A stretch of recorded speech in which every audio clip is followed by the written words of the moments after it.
हम लोग गुरु की शरणागति में फेल हुए, भगवान की उपासना में फेल हुए। क्यों? ये जो हमारा स्वभाव है कि अपने सुख के लिए हम कुछ भी करते हैं, इसके कारण। अब हमें अपने इस स्वभाव को काटना है। अगर हम ईश्वर की ओर चलना चाहते हैं, ईश्वर से मिलना चाहते हैं, तो अपना ये स्वभाव हमको छोड़ना होगा। सच पूछिए तो ईश्वर से मिलना हमारा लक्ष्य नहीं है। आम लोग यही समझते हैं कि भाई भगवत प्राप्ति हमारा लक्ष्य है, भगवान के दर्शन हो जाएं, ये हमारा लक्ष्य है। ना ना, भगवत प्राप्ति तो बहुत छोटी चीज है। और सच पूछिए तो भगवत प्राप्ति की आवश्यकता क्या है? भगवत प्राप्ति तो हमें ऑलरेडी है। ऑलरेडी है, हाँ। कैसे? भगवान सबके हृदय में बैठे हुए हैं। यह आत्मनितिष्ठति वेद कहता है, मांध्यदिनी शाखा। या आत्मनितिष्ठति, वो या माने वो भगवान हमारी आत्मा में रहता है। योऽक्षरे तिष्ठन् काण्व शाखा कहती है, यो वो भगवान अक्षरे तिष्ठन्। अक्षर कौन है? ये जीव। क्षर माया, अक्षर जीव, और क्षर अक्षर से परे वो भगवान। तो योऽक्षरे तिष्ठन्, यानी इस आत्मा में वो परमात्मा रहता है।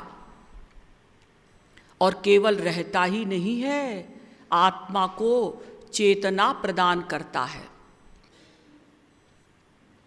हमारा मन जो सोचने का कार्य करता है, बुद्धि डिसीजन लेती है, हमारी आंखें देखती हैं, कान सुनते हैं, नासिका गंध ग्रहण करती है।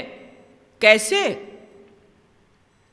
वो आत्मा के अंदर जो परमात्मा बैठा हुआ है, वो शक्ति देता है प्रत्येक इंद्रिय में तत् कर्म करने की। अगर भगवान आत्मा में शक्ति न दें, आत्मा को चैतन्यता प्रदान न करें, तो हमारी कोई इंद्रिय वर्क नहीं कर सकती। यहां तक कि जब हम सोते हैं, सपना देखते हैं, तो जो भी कुछ हम सोचते हैं सपने में, वो भी भगवान की शक्ति से सोचते हैं। क्योंकि सत्य संकल्प केवल भगवान है। आत्मा में इतनी शक्ति नहीं कि वो सोच लेगी अपने आप, मन सोच लेगा अपने आप। यहां तक कि जब हम गहरी नींद में सोते हैं, तो वो परमात्मा ही इस जीवात्मा का आलिंगन करता है। गहरी नींद का मतलब क्या है? जब जीवात्मा का आलिंगन करता है वो परमात्मा, लेकिन अज्ञान अवस्था में। हम अज्ञानी हैं, और जब हम ज्ञानी हो जाएंगे, मतलब जब हमारा अंतःकरण शुद्ध हो जाएगा, जब हम ये 100% रियलाइज करने लगेंगे कि हम शरीर नहीं आत्मा हैं, ये स्थिति जब हमारी हो जाएगी और भगवान आलिंगन करेंगे, तब वो प्रेमानंद का अनुभव होगा। अभी हम अज्ञान की स्थिति में हैं, अज्ञानी हैं, लेकिन भगवान हमारा आलिंगन करते हैं तो वो गहरी नींद में हम चले जाते हैं। तो उस समय भी परमात्मा की शक्ति से ही ये जीव गहरी नींद में सोता है। यानी ईश्वर प्राप्ति तो हमको है। तो आप कहेंगे कि जी वो होगी, ठीक है, लेकिन हमको उसकी अनुभूति नहीं हो रही है। हमको ऐसी ईश्वर प्राप्ति चाहिए जो हमें अनुभूति भी हो। वो भी कोई बड़ी बात नहीं है। आप लोगों ने सुना होगा कि अनंत संत हुए, भगवान ने उनको दर्शन दिए। श्री राम श्री कृष्ण जब उनके सामने प्रकट हुए, तो क्या आज तक आपने कहीं ऐसा पढ़ा कि किसी संत ने कहा हो थैंक यू, आप आ गए, यही हमारा लक्ष्य था कि आपका दर्शन हो जाए? आपकी प्राप्ति हो जाए। ना ना, ऐसा किसी संत ने नहीं कहा। देखिए, दर्शन का दो अर्थ होता है, दो मतलब होता है, दो रीजन हो सकते हैं। एक तो आत्यंतिक दुख निवृत्ति यानी मुक्ति, और दूसरा भगवान की नित्य सेवा मिले, ये लक्ष्य। ध्यान दीजिए, संसार में भी आप किसी को जब बुलाते हैं, आवाज लगाते हैं रमेश, तो वो आता है। हाँ, क्या बात है? अब आप चुप हो जाएं, कुछ न बोले, तो वो कहेगा तुम्हारा स्क्रू ढीला है क्या? अरे तुमने हमें क्यों बुलाया? तो भक्त लोग जब भगवान को बुलाते हैं तो केवल दर्शन के लिए नहीं बुलाते कि उनके दर्शन हो जाएं। दो लक्ष्य रहते हैं। कोई तो कहता है कि हमारी आत्यंतिक दुख निवृत्ति हो जाए, सदा सदा के लिए दुखों से छुट्टी मिल जाए, और दूसरा लक्ष्य है कि हमें आपकी नित्य सेवा मिले।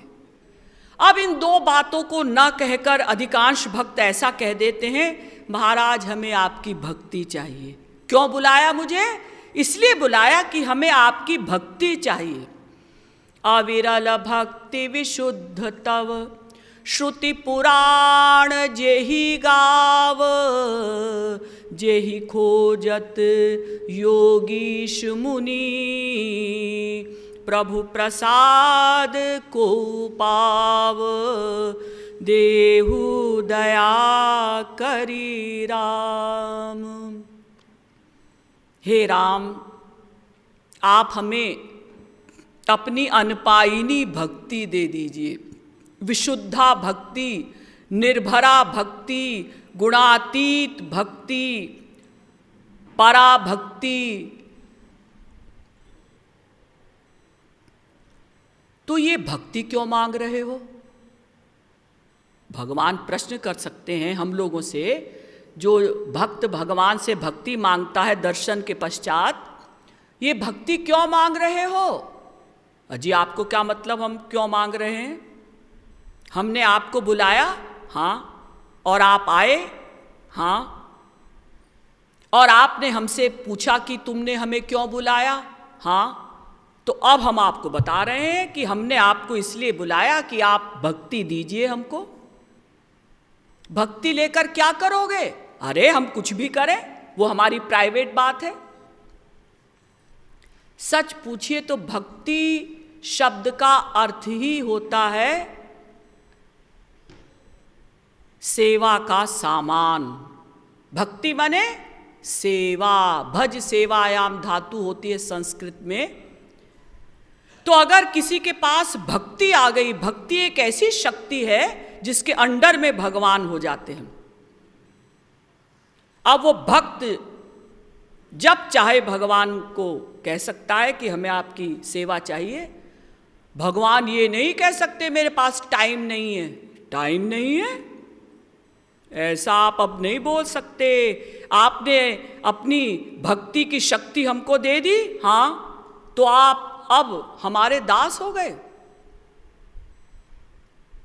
अब जब हम आपसे चाहेंगे कि आप हमको सेवा दें, आपको देनी पड़ेगी।